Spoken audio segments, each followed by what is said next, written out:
침침한 눈이 밝아지고 뱃살이 쏙 빠지려면 단호박을 이렇게 드셔야 합니다. 호박이 넝쿨채에 굴러 떨어졌다라는 표현 아시나요? 큰 힘을 들이지 않으면서 우연히 좋은 일이 생기거나 큰 성과를 거둘 때 이런 속담 쓰이죠? 옛부터 단호박은 그 자체로 맛있고 영양가가 풍부한 식품으로 많은 사랑을 받아온 채소인데요. 맛있는 단호박이 우리 건강에 다양한 효능을 제공하는 사실 알고 있나요? 그리고 단호박에 관한 건강한 삶을 사는데 도움이 되는 정보들 같이 알아보실게요. 단호박은 맛도 좋고 건강에 많은 효능을 가지고 있는 정말 훌륭한 식품인데요. 이런 단호박의 놀라운 효능들 5가지 바로 알려드릴게요. 단호박의 첫 번째 효능은 바로 심혈관 건강 개선입니다. 단호박에는 불포화 지방산과 식이섬유가 풍부하게 들어있는데 이런 성분들이 혈중 콜레스테롤 수치를 조절하고 혈액순환을 원활하게 도와줍니다. 또한 이 불포화 지방산은 체내에 축적된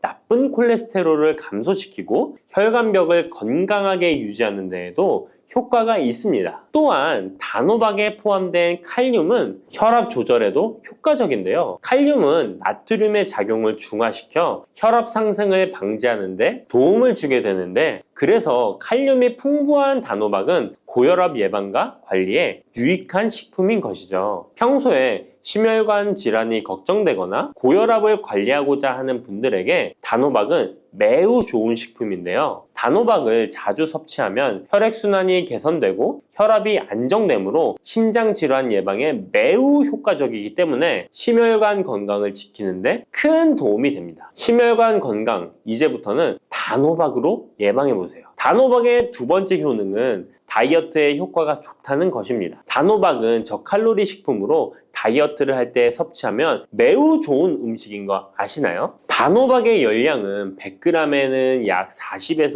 50kcal 정도밖에 안 되는데요. 보통 다이어트 하실 때 고구마 많이들 드시죠? 고구마의 열량은 100g당 약 85에서 110kcal인데요. 단호박의 칼로리는 고구마의 반도 안 되는 것이죠. 그래서 단호박은 다이어트 할 때 칼로리 걱정 없이 먹을 수 있습니다. 거기다 단호박은 식이섬유도 풍부해서 포만감을 오래 유지시켜줍니다. 이런 특징 덕분에 간식 대신 단호박을 드시면 과식을 방지할 수 있고 체중 조절에 효과적입니다. 또한 단호박의 식이섬유는 소화가 잘 되지 않아서 장에 천천히 흡수되기 때문에 혈당 조절에도 유익한데요. 급격한 혈당 상승을 막아주어 다이어트 중에도 혈당이 급격히 떨어지지 않게 도와주죠. 또한 다이어트 중에 발생할 수 있는 변비를 예방할 수 있기 때문에 체중 감량을 도울 뿐만 아니라 장 건강도 함께 챙길 수 있습니다. 다이어트 중이라면 단호박을 간식이나 식사 대용으로 활용해보세요. 맛도 좋고 영양도 풍부한 최고의 다이어트 식품입니다. 단호박의 세 번째 효능은 바로 눈 건강에 도움이 된다는 점입니다. 단호박에는 당근과 마찬가지로 비타민 A와 베타카로틴이 풍부하게 들어있는데요. 이 두 성분은 우리 눈의 건강을 지키는데 아주 중요한 역할을 합니다. 비타민 A는 눈의 망막을 건강하게 유지하는데 도움을 주고 시력 저하를 예방하는데 효과적이에요. 특히 야맹증 예방에도 도움을 줄 수가 있죠. 그리고 베타카로틴은 강력한 항산화 작용을 해주기 때문에 눈의 피로를 덜어주고 눈의 노화를 늦추는데도 도움을 줍니다. 혹시 하루 종일 스마트폰이나 모니터를 자주 보고 있지는 않으신가요? 화면을 계속 들여다보는 현대인들에게는 이 단호박에 들어있는 비타민 A는 특히 중요한 영양소라고 할 수 있죠. 눈이 피로하거나 건조감을 느끼신 분들에게 단호박은 자연적인 해결책이 될 수 있습니다. 단호박을 섭취하면 눈 건강을 지키고 나이가 들면서 생길 수 있는 시력 저하나 노화 방지에도 도움을 줄 수 있습니다. 단호박은 정말 건강에 많은 이점이 있는 식품이죠. 단호박의 놀라운 효능 네 번째는 면역력 강화입니다. 단호박에는 비타민 C와 아연이 풍부하게 들어있죠. 비타민 C는 면역 세포를 활성화시켜 감염 예방에 큰 도움을 주고 아연은 백혈구의 생성을 돕고 체내에서 염증 반응을 조절하여 면역 체계가 정상적으로 작동할 수 있게 도와줍니다. 이뿐만 아니라 단호박에 들어있는 항산화 물질들은 우리 몸의 세포를 보호하고 염증을 줄여 면역 기능을 더욱 향상시키는 데 도움을 주는데요. 특히 겨울철이나 환절기에 감기나 독감 예방을 위해 면역력 강화를 원하신다면 단호박을 꾸준히 섭취하시는 것이 좋은 식습관이 될 수 있습니다. 또 자주 피로감을 느끼거나 감기 등에 쉽게 걸리는 분들에게 단호박은 아주 좋은 식품이라는 것 알고 계시면 도움이 될 거예요. 단호박의 효능 5번째는 부종과 붓기를 개선하는데 도움을 주는 것입니다. 붓기에 호박이 좋다는 거 모르시는 분 없으시죠? 우리가 수술이나 시술을 받고 얼굴이 부을 때 약국에서 단호박즙 같은 거를 파는 것도 많이 보셨죠? 이는 단호박에는 칼륨이 풍부한데 칼륨은 체내에 있는 나트륨과 균형을 맞춰주고 몸 안에 불필요한 수분을 배출하는 역할을 합니다. 그래서 부종을 완화하고 몸의 붓기를 개선하는데 효과적이죠. 특히 평소에 손이나 발, 얼굴 등이 자주 붓는 분들에게 단호박을 섭취하면 체내 나트륨 농도를 조절해줘서 불필요한 수분이 빠져나가면서 붓기가 자연스럽게 완화될 수 있습니다. 이렇게 효능이 많은 단호박을 어떻게 섭취하느냐에 따라 그 효과가 달라질 수 있다는 사실 알고 계시나요? 섭취 방법에 따라 효능의 50%만 섭취하게 될 수도 있고 또 100%로 바뀔 수도 있는데요. 단호박 효능 100%로 섭취하는 방법 바로 소개해 드릴게요.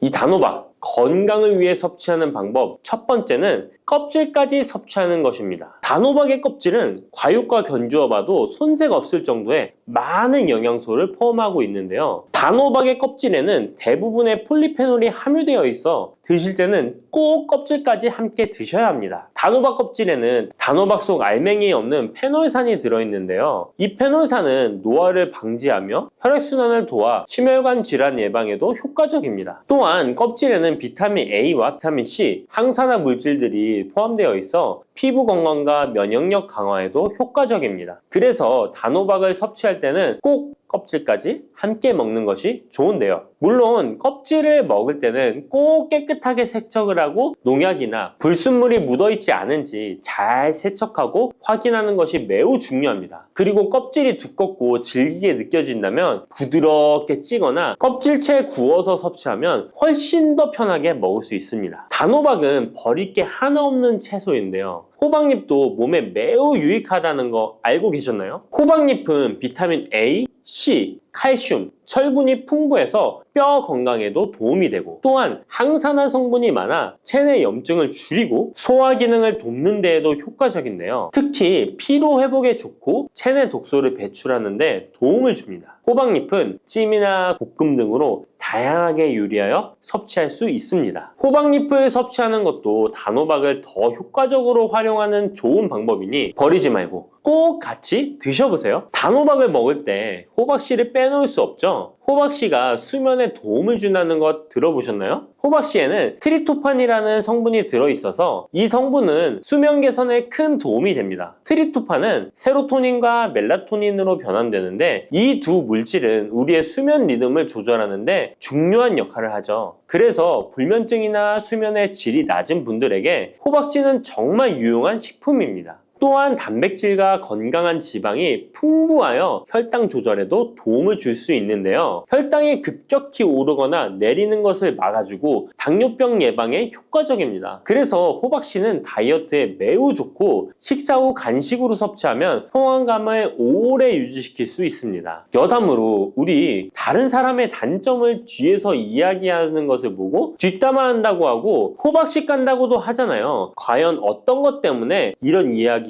나왔을까요? 저도 궁금합니다. 아시는 분은 알려주세요. 이렇게 단호박은 아주 건강에 좋은 식품이지만 섭취 시 주의할 점이 있는데요. 건강을 지키기 위한 몇 가지 단호박 섭취 유의사항을 알아볼게요. 첫 번째는 껍질 섭취 시 소화 문제입니다. 단호박의 껍질은 건강에 많은 효능이 있지만 소화가 어려운 경우도 있을 수 있는데요. 특히 소화 기능이 약한 분들이나 위장에 민감한 분들은 껍질이 소화되지 않거나 불편함을 느낄 수 있습니다. 이런 분들은 단호박 껍질을 제거하고 속만 섭취하는 것이 좋습니다. 아니면 껍질을 먹을 때는 반드시 부드럽게 조리하여 섭취해서 소화 불량이나 복부 팽만감을 최대한 피하게 해야 합니다. 두 번째 유의사항은 알레르기 반응입니다. 단호박은 일반적으로 알레르기 반응을 일으키는 경우가 드물지만 일부 사람들은 호박에 알레르기가 있을 수 있는데요. 특히 호박이나 호박씨에 민감한 분들은 섭취 후 발진이나 가려움 등의 증상을 경험할 수 있습니다. 이런 증상이 나타난다면 단호박 섭취를 바로 중지하고 알레르기 전문의와 상담하는 것이 좋습니다. 알레르기 반응은 개인의 체질에 따라 다를 수 있기 때문에 처음 먹을 때는 소량으로 섭취하여 반응을 확인하는 것이 안전하다는 거 기억해 주세요. 단호박 섭취에 유의해야 할 사항 세 번째는 신장 질환이 있는 사람의 섭취입니다. 단호박은 칼륨이 풍부한 식품인데요. 신장 기능이 약한 분들은 칼륨 과다 섭취가 문제가 될 수 있습니다.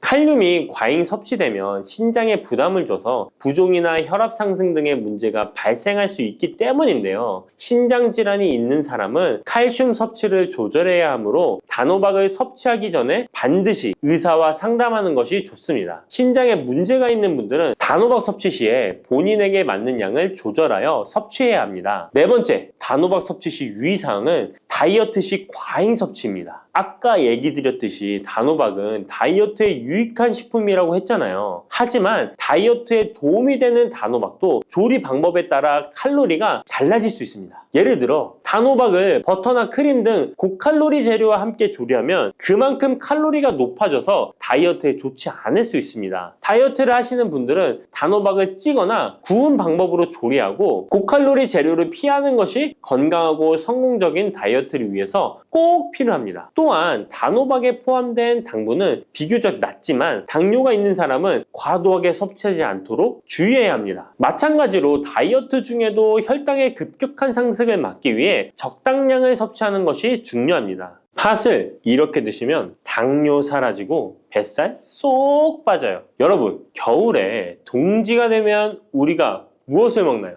바로 팥죽이죠. 또 겨울 간식으로 이 팥이 들어간 붕어빵, 호빵 같은 간식도 자주 먹는데요. 이 팥과 함께 먹으면 보약과 같은 효과를 만들 수 있는 식품들도 있고 또 잘못 먹으면 오히려 건강에 마이너스가 되는 음식도 있습니다. 그래서 오늘은 이 팥의 효능 8가지와 드실 때 주의할 점, 그리고 함께 드시면 좋은 음식 4가지에 대해 알려드리겠습니다. 팥하면 생각나는 음식이 있으신가요? 저는 사람들이 평소에 팥을 많이 안 먹는다고 생각했는데 의외로 팥이 들어간 음식이 많이 있더라고요. 대표적인 음식은 시루떡이 있고요. 겨울에 간식으로 많이 먹는 붕어빵, 또 제과점에서 사 먹는 빵들에도 팥이 많이 들어있습니다. 여름엔 팥빙수도 많이 먹고요. 겨울엔 팥죽도 종종 먹게 됩니다. 자, 이런 팥 요리를 집에서 해먹는 경우도 많은데 팥을 집에서 직접 삶을 때 혹시 소다를 넣고 삶는 분들 많으시지 않나요? 팥을 삶을 때 소다를 넣게 되면 팥의 색상이 더욱 선명해지고 팥을 더욱 부드럽게 해주어 팥을 삶는데 걸리는 시간을 단축시켜주기 때문인데요. 하지만 앞으로는 절대 소다를 사용하시지 마시기 바랍니다. 그 이유는 소다를 넣고 팥을 삶게 되면 팥의 영양소가 파괴돼서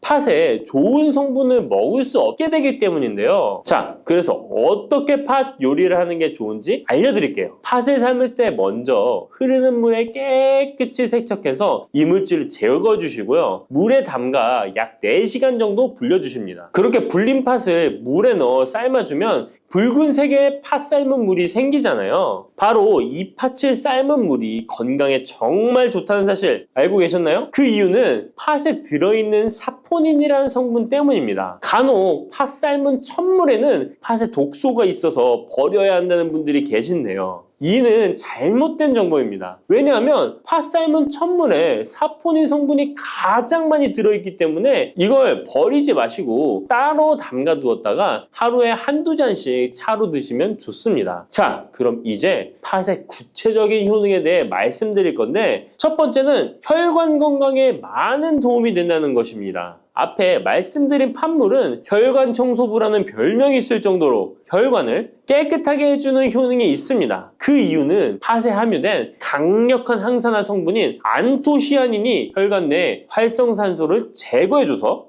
혈관 세포 손상을 예방해주기 때문입니다. 또한 안토시아닌은 혈관 내의 염증을 줄여줘서 염증성 질환에도 좋은 효과가 있고요. 나쁜 콜레스테롤 수치를 줄여주는 효과가 있어서 고지혈증을 예방하며 심장질환의 위험도 줄이는데 큰 도움을 줄 수 있습니다. 이뿐 아니라 조선시대 기록에 보면 이 판물로 세안을 했다는 기록이 있는데요. 판물로 세안을 하면 피부의 노폐물을 제거하는 데 좋고 피부를 맑고 건강하게 해준다고 합니다. 비누가 없던 시절에 피부 건강을 위해 사용했던 선조들의 지혜가 정말 놀랍지 않나요? 당뇨병의 개선에 도움을 준다는 것입니다. 2014년에 발표된 한 연구에서 팥을 섭취하는 것이 2형 당뇨병 환자의 혈당 수치와 인슐린 저항성을 개선하는데 도움이 되는 것으로 보고가 됐습니다. 이 연구에서는 4주 동안 매일 팥을 섭취한 결과 당뇨 환자들의 공복 혈당 수치가 무려 평균 19.5% 감소하였고 인슐린 저항성 또한 줄어든 것으로 나타나서 당뇨가 있거나 당뇨 예방이 필요하신 분들은 꼭 팥을 꾸준히 드셔보시기 권해드립니다. 세 번째 팥의 효능은 몸의 부종을 제거하고 다이어트에 도움을 주는 것입니다. TV에서 연예인들이 이 팥으로 다이어트를 해서 효과를 봤다고 했던 적도 있었고요. 한의학 책 중에 본초 강목에 보면 팥을 오랫동안 먹으면 여위고 마르기 때문에 살찐 사람이 먹는 것이 좋다라는 내용이 나옵니다. 그래서 한의원에서 다이어트 처방을 할 때도 팥을 쓰는 경우가 많이 있는데요. 그 이유는 바로 팥에 들어있는 칼륨 때문입니다. 팥에는 쌀의 10배 이상, 바나나에 약 4배 이상의 칼륨이 들어있는데요. 이 칼륨이 몸 안에 나트륨 배출을 도와서 당뇨 환자들의 신장 부담을 줄여주고 혈압 상승을 억제해주는 효능이 있고요. 또한 이뇨작용이 있어서 이를 통해 부종을 줄여줄 수가 있습니다. 그래서 우리가 보통 물살이라고 부르는 잘 부으면서 살이 찌는 분들은 다이어트에 이 팥을 이용하시면 효과를 볼 수가 있습니다. 그래서 그에 대한 연구 결과도 있었는데요. 실험주에 팥 추출물을 먹였더니 근육 손실 없이 체지방 함량이 30% 이상 줄었고 몸무게도 37%나 감소했다고 합니다. 사람과 똑같을 수는 없지만 분명히 팥이 체중 감량에 도움이 된다는 결과라고 볼 수가 있습니다. 네 번째, 팥의 효능은 변비를 개선하는 데 도움을 주는 겁니다. 팥에는 사포닌뿐 아니라 많은 식이섬유가 들어있기 때문인데요. 사과에 비해서 약 10배나 많은 식이섬유가 들어있습니다. 그래서 팥을 섭취하게 되면 이 식이섬유가 장 운동을 활발히 하고 대변을 부드럽게 만들어 배변을 원활하게 해줄 수 있고요. 또한 이 식이섬유는 장에 있는 유익균들에게 풍부한 먹이를 제공해주기 때문에 장내 유익균의 증식에도 직접적으로 효과를 줍니다. 이를 통해서 장의 전반적인 환경을 좋게 바꿔줄 수가 있고 이것은 몸의 면역력 향상과도 연결되어 있기 때문에 우리가 프로바이오틱스를 복용할 때도 팥을 함께 드셔보면 그 효과가 커지는 것을 느끼실 수가 있을 겁니다. 다섯 번째 팥의 효능은 탈모 예방에 도움을 준다는 것입니다. 나이가 들면서 머리숱이 점점 없어져 고민하시는 분들 정말 많은데요. 팥과 함께 천연 탈모약이라 불리는 수수를 함께 드신다면 탈모 예방에 큰 도움을 받을 수 있습니다. 그 이유는 바로 팥과 수수에 들어있는 비오틴이라는 성분 때문인데요. 이 비오틴은 모발의 모공에서 자라는 단계부터 필요하고 손상된 머릿결이 재생되는 데까지 관여하는 정말 중요한 성분입니다. 건강한 머릿결을 만드는데 꼭 필요한 성분이라고 할 수 있습니다. 비오틴이 몸속에서 부족한 현상이 나타나면 머리카락이 얇아지면서 많이 빠지게 되고 또한 두피가 건조해지고 가려움증이 생기면서 탈모를 가속화할 수 있습니다. 그런데 팥에는 이 비오틴뿐 아니라 모발 성장에 도움이 되는 아미노산이 풍부하고 수수에는 미네랄 성분이 풍부하여 머리카락을 건강하게 유지하는 데 직접적으로 도움을 주게 되고요. 또한 팥과 수수에 함유된 항산화 물질들이 머릿결을 상하게 하는 자유라디칼 성분을 중화해 주어 머리카락 건강에 큰 도움을 주는 것입니다. 여섯 번째 팥의 효능은 우리나라 사람에 꼭 필요한 탄수화물 소화를 돕는다는 것입니다. 이는 팥에 함유되어 있는 비타민 B의 역할 때문인데요. 비타민 B는 탄수화물, 단백질, 지방을 에너지로 변환하여 있잖아요. 우리 몸을 충전해주는 역할을 합니다. 또한 신경 전달 물질인 뉴로트랜스미터의 합성에 관여해 뇌신경을 건강하게 하는 데에도 도움을 줍니다. 팥을 잘 섭취하면 뇌를 건강하게 해주어 치매 예방에도 도움이 되는 것입니다. 자, 앞에서 팥과 함께 먹으면 좋은 음식이 수수가 나왔는데요. 하나 더 말씀드릴게요. 바로 호박입니다. 호박은 기본적으로 여러 영양성분이 풍부하지만 호박에는 비타민 B가 없어서 호박과 팥을 함께 드시면 서로의 부족한 부분을 채워줄 수가 있고요. 또한 호박에도 소화 기능을 개선해주는 기능이 있어서 팥과 함께 드시면 시너지 효과가 있고요. 그리고 팥처럼 호박에도 이뇨작용이 있는데요. 팥과 호박의 이뇨작용은 과정이 약간 다릅니다. 팥은 몸속의 부종, 노폐물과 독소를 빨아들여서 배출하는 이뇨작용을 하는 것이고요. 호박은 신장에서 만들어지는 호르몬의 분비를 억제하여 이뇨작용을 촉진하게 되는데, 이렇게 되면 신장에 과다하게 축적되는 수분을 배출하는 역할을 해줄 수가 있어서 더 도움이 될 수 있습니다. 7번째 팥의 효능은 빈혈을 개선하는 데 도움을 주는 것입니다. 보통 우리 몸에 철분이 부족해지면 빈혈 증상이 나타나죠. 빈혈로 인해 어지러움, 두통, 체력 저하 등의 증상이 나타나게 되는데, 팥에는 앞에서 얘기한 단백질, 식이섬유, 칼륨, 비타민, 비오틴뿐만 아니라 바로 칼슘과 철분 또한 풍부합니다. 팥에 함유된 철분의 함량이 우유의 약 100배나 된다는 사실 알고 계셨나요? 그래서 팥을 드시면 철분 부족으로 인한 빈혈을 개선하는데 도움이 되기 때문에 빈혈이 있으신 분들은 꼭 기억하시면 좋겠습니다. 8번째 팥의 효능은 스트레스를 줄여주는데 도움을 준다는 것입니다. 팥에 함유된 비타민 B가 신경계를 안정화시켜주는 효과가 있어서 스트레스로 오는 증상들을 줄여줄 수가 있고요. 또 팥에는 마그네슘의 함량도 높은데요. 마그네슘 또한 신체의 스트레스 반응을 조절하는데 중요한 역할을 합니다. 팥 속에 들어있는 마그네슘을 통해서 스트레스로부터 몸이 회복되는 데 도움을 받을 수가 있습니다. 그리고 팥에는 복합탄수화물도 풍부한데요. 복합탄수화물은 천천히 소화되어 급격한 혈당 상승을 방지하고 일정한 에너지 공급을 유지하는 데 도움이 됩니다. 이는 스트레스 상황에서도 안정적인 에너지 공급을 유지할 수 있게 해줘서 스트레스를 관리하는 데 도움이 될 수 있습니다. 이렇게 좋은 팥도 드실 때 주의사항이 있는데요. 과하게 많이 드시면 이뇨작용 때문에 몸에 무리를 줄 수 있는데요. 이를 방지할 수 있는 방법이 있습니다. 바로 찹쌀과 함께 드시는 겁니다. 팥죽을 끓일 때 찹쌀을 넣어 함께 죽을 만드는 경우도 있고, 쫄깃쫄깃한 찹쌀로 경단, 새알을 만들어 넣어 먹는 경우도 있죠. 선조들의 지혜가 정말 놀라운데요. 이렇게 찹쌀과 팥을 함께 드시면 팥 때문에 몸 안에 수분이 과하게 빠져나가는 것을 찹쌀이 막아줘서 문제가 생기지 않게 해주는 것입니다. 그리고 다른 주의사항은 팥의 찬 성질인데요. 그래서 장이 좋지 않은 분들이 팥물을 많이 드시게 되면 소화불량, 복부팽만, 복부 통증을 일으킬 수 있으니까 주의하셔서 조금씩 드셔보시는 게 좋고요. 만약에 이런 점이 불편한 경우에는 생강과 함께 드시면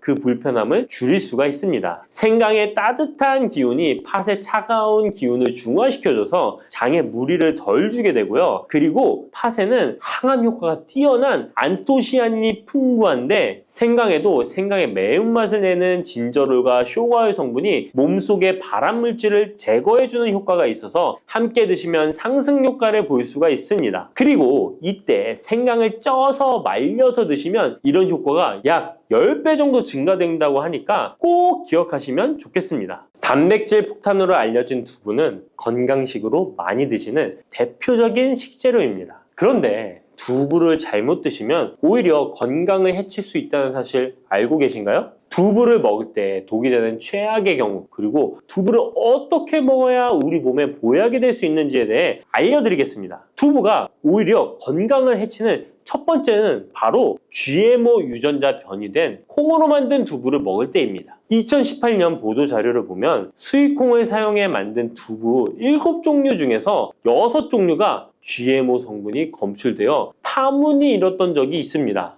GMO는 원래 생산성을 향상시켜 식량 부족 문제를 해결하고 비타민, 미네랄 등의 영양소를 강화하거나 질병 저항성을 높여 건강에 도움을 주기 위해 유전자를 변이하여 재배하는 것입니다. 또 제초제나 살충제의 사용량을 줄일 수 있어서 환경오염도 줄일 수 있는 장점이 있습니다. 하지만 이렇게 재배된 것을 섭취했을 때 건강에 대한 안정성 문제와 생태계 파괴 등의 논란은 끊이지 않고 있습니다. 우리나라에서는 GMO 재배를 법으로 금지하고 있으며 많은 나라들이 GMO의 수입과 생산을 규제하고 있습니다. GMO 식품을 꾸준히 섭취할 경우 건강에 문제가 생길 수 있는데요. 2년 동안 실험지 200마리에게 GMO 옥수수를 먹인 실험 결과 20%의 쥐에서 종양이 발생했고 종양의 크기도 컸는데요. 종양의 크기가 탁구공만큼 크게 자란 쥐도 발견됐는데 쥐 전체 몸무게의 4분의 1에 해당되는 무게였다고 합니다. GMO 표기가 의무이기 때문에 GMO 표기가 없는 식품을 사 먹으면 되지만 문제는 식품을 몇 차례 가공 과정을 거쳐 GMO의 DNA나 단백질이 남아있지 않은 식품은 GMO 표기를 하지 않아도 된다는 규정이 있기 때문에 소비자로서는 불안할 수밖에 없는데요. 따라서 두부를 구매하실 때 원료가 수입산이 아닌 국내산 콩으로 만든 두부를 사드시길 바랍니다. 우리나라는 GMO 재배 자체가 금지이기 때문에 국내에서 재배된 식품은 안심하고 드셔도 됩니다. 두부가 건강을 해치는 두 번째는 바로 유부를 드시는 것입니다. 유부는 두부를 기름에 튀겨서 만드는 건데요. 유부를 먹는 방법에는 대표적으로 유부초밥이 있지만 이외에도 다양한 요리의 재료로 사용됩니다.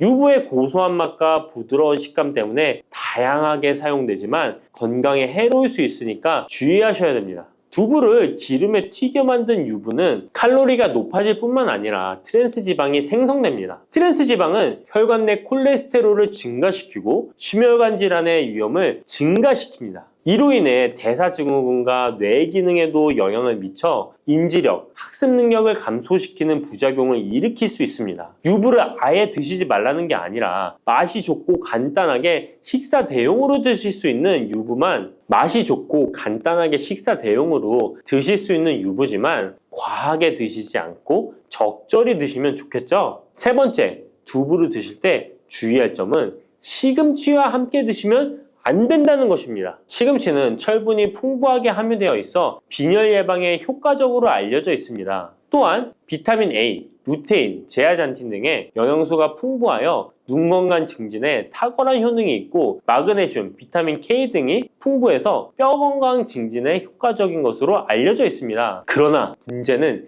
시금치에 함유된 옥살산입니다. 이 옥살산이 두부의 칼슘과 결합하여 수산칼슘이라는 성분이 만들어지는데 이 성분이 결정을 이루어 신장이나 요로에 쌓여 결석이 됩니다. 신장결석, 요로결석이 되어 극심한 통증을 유발할 수 있다는 것입니다. 시금치를 드실 때는 두부와 같이 칼슘이 많은 음식을 피하시고 별도로 섭취하시는 게 좋겠습니다. 네 번째, 두부를 드실 때 오히려 해가 되는 경우는 갑상선이 약하신 분들입니다. 두부에는 사포닌이라는 성분이 함유되어 있는데 사포닌을 많이 섭취하게 되면 요오드가 몸 밖으로 과도하게 배출될 수 있습니다. 요오드는 갑상선 호르몬의 합성과 조절을 돕는 아주 중요한 성분인데요. 요오드가 부족하게 되면 갑상선 호르몬인 티록신의 생성이 부족하게 되어 갑상선의 기능을 제대로 하지 못하는 상황이 발생할 수 있습니다. 이렇게 되면 갑상선 저하증이 생길 수 있고 무기력해지고 피로가 회복이 잘 안 되며 우울증, 부종, 집중력 저하 등의 다양한 증상을 야기할 수 있습니다. 갑상선에 문제가 없는 분이라면 두부를 많이 드셔도 문제가 되지 않지만 이미 갑상선이 약하신 분들에게는 안 좋은 영향을 줄 수 있는 것입니다. 그렇다면 두부는 어떻게 드셔야 두부의 효능을 최대한 높일 수 있는지 알려드리겠습니다. 두부는 기본적으로 단백질이 풍부한데 이뿐만 아니라 리놀렌산, 레시틴, 피토스테롤 등의 성분이 풍부해서 몸 안의 콜레스테롤 수치를 낮춰주고 혈액순환을 원활하게 해서 동맥경화, 심근경색, 뇌출혈 등의 심혈관 질환을 예방할 수 있습니다. 또한 두부는 체력과 근력을 유지하는 데 큰 도움을 주는데요. 바로 두부의 풍부한 단백질 때문이죠. 근육은 매일 일정량이 새로운 근육으로 대체되기 때문에 매일 단백질을 공급해줘야 되는데요. 우리 몸에 단백질을 공급해주기 위해 정말 유용한 음식이 두부인 것이죠. 또한 두부에는 콜린이 풍부한데 콜린은 알츠하이머성 치매를 예방하는데 탁월한 효능을 발휘하게 됩니다. 두부는 탈모 예방에도 도움이 되는데요. 머리카락의 원료인 단백질을 보충하는데 도움이 될 뿐만 아니라 이소플라본이 풍부해 남성 호르몬을 조절해줍니다. 따라서 호르몬성 탈모 예방에 도움을 줄 수 있는 것입니다. 또한 두부는 건강하게 장수하는 데 도움이 되는데요. 많은 과학자들의 연구 결과 건강하게 장수한 사람들의 특징이 식물성 단백질을 꾸준히 섭취했다는 사실을 발견했고, 동물성 단백질을 식물성 단백질로 바꿔 섭취했을 때 사망의 위험성이 낮아진다는 연구 결과도 있습니다.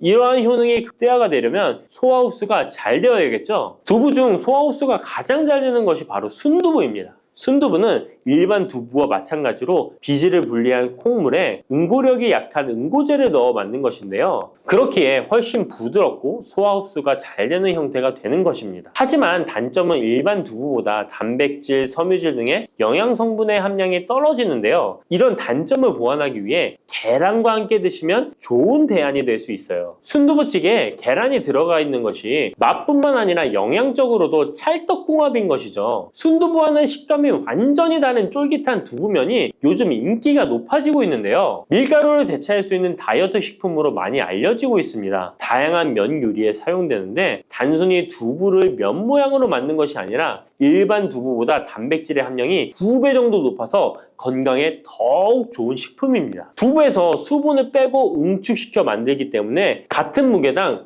영양 성분의 함량이 높아지는 것입니다. 두부는 양배추와 함께 드시면 좋은데요. 두부는 단백질이 풍부하지만 비타민C와 섬유질이 부족한데 양배추와 함께 드시면 모든 영양소를 골고루 섭취할 수 있게 되는 것입니다. 또 귀리를 넣은 잡곡밥과 함께 드시면 좋은데요. 귀리에 풍부하게 함유된 식이섬유와 베타글루칸과 두부의 단백질, 칼슘을 충분히 섭취할 수 있는 것입니다. 두부는 그리고 미역과 김, 다시마와 같은 해조류와 함께 드시면 좋은데요. 이런 해조류와 함께 드시게 되면 두부의 단백질을 흡수하는데 극대화가 되고 두부의 사포닌으로 인한 요오드 배출을 해조류의 풍부한 요오드 성분이 상쇄시켜 줄 수 있는 것입니다. 두부와 함께 먹으면 좋은 음식으로는 토마토가 있습니다. 토마토에는 라이코펜이라는 강력한 항산화 성분이 함유되어 있어서 세포의 노화를 방지하고 활성산소를 제거하여 혈관을 건강하게 보호하며 암을 예방하는 효능도 있습니다. 두부와 토마토 그리고 계란까지 함께 살짝 볶아 드신다면 풍부한 영양 성분을 섭취할 뿐만 아니라 암 예방과 체중 감량에도 좋고 피부 미용에도 탁월한 효능을 누릴 수 있습니다.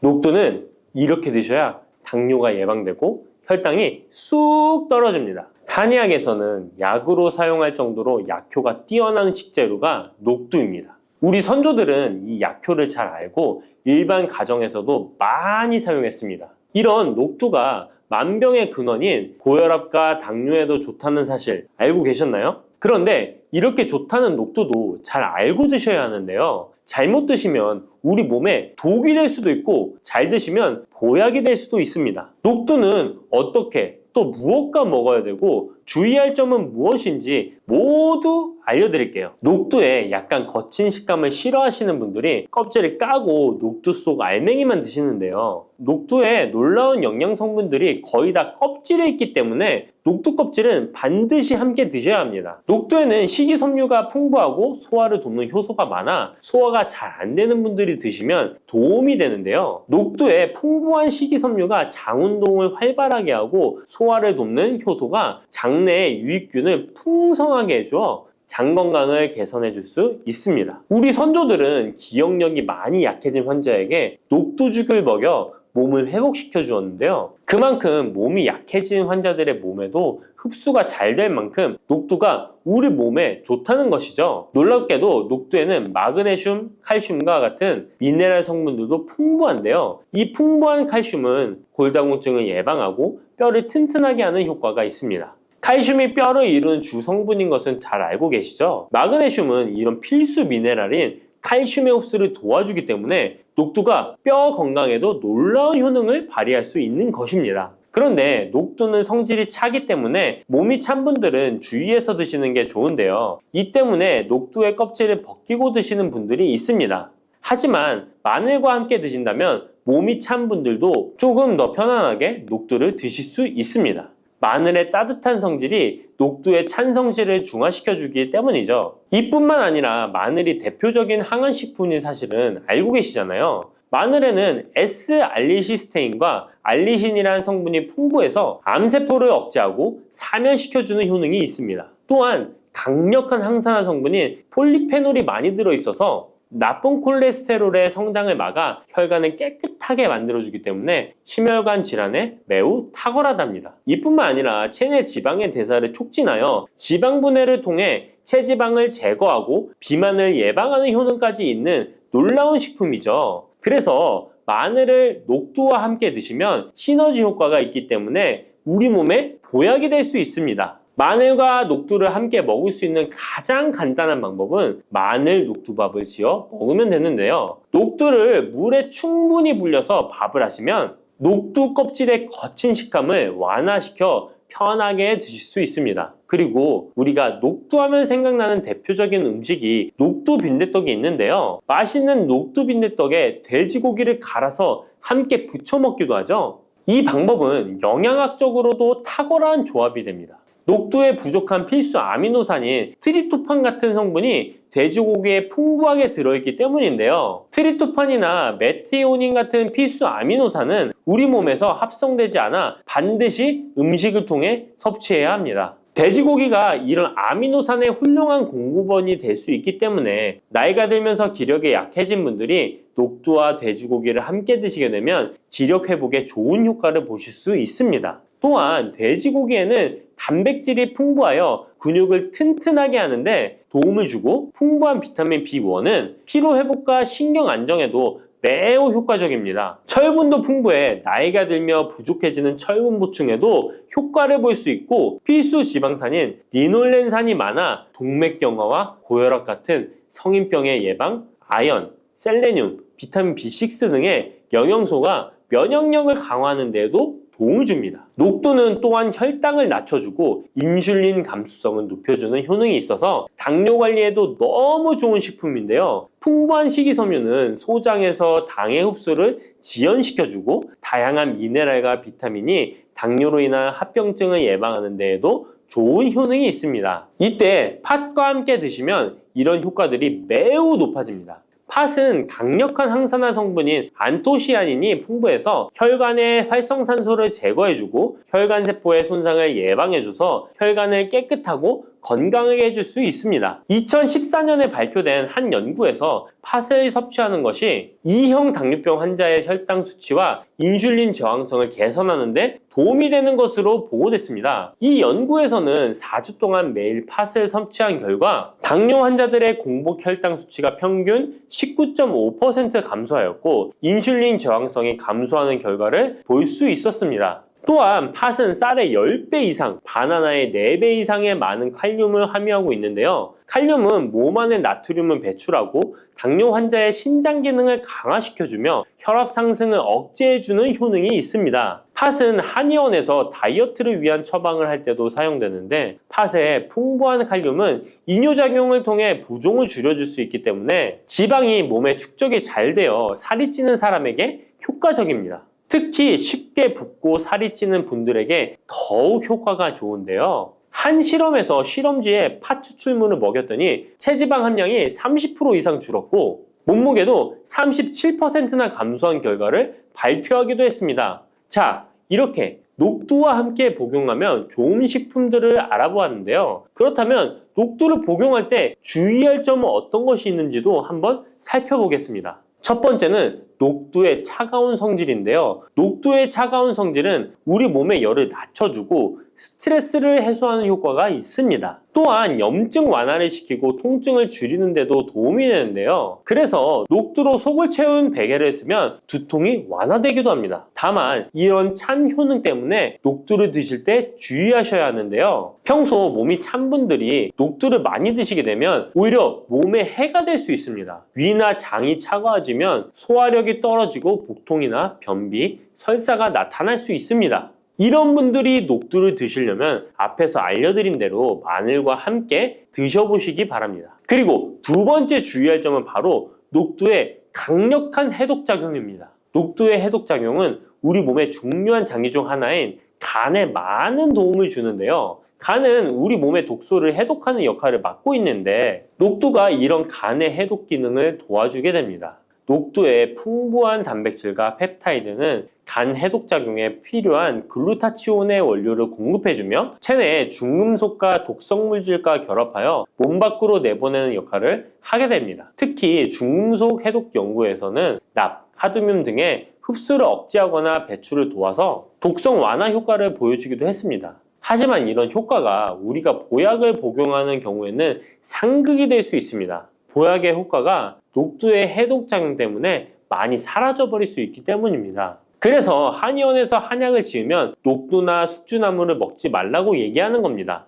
이런 녹두의 해독작용은 녹두의 껍질에 있는 성분 때문에 나타나게 되는데요. 따라서 껍질을 제거하고 만든 요리나 녹두 전분으로 만든 청포묵, 녹두당면을 드시면 녹두의 해독작용은 누릴 수가 없습니다. 물론 녹두 껍질을 제거해도 알맹이에 영양 성분들이 풍부한데요. 해독작용이 필요한 경우에는 껍질을 제거하지 않고 복용하시는 게 좋습니다. 세 번째로 복용 시에 주의할 점은 녹두의 풍부한 칼륨입니다. 앞에서 얘기했던 것처럼 칼륨은 나트륨을 배출해주며 당뇨와 고혈압에 도움이 되지만 신장이 약하신 분들에게는 간혹 독이 될 수 있습니다. 신장이 약하신 분들이 녹두를 필요 이상 많이 드시게 되면 칼륨 배출이 제대로 안 되면서 몸에 칼륨이 쌓여서 고칼륨 혈증이 발생할 수 있습니다. 그렇게 되면 근육 약화나 부정맥, 심장 질환 등의 증상이 발생할 수 있으니까 신장이 약하신 분들은 과도하게 많이 드시지 않는 게 좋습니다.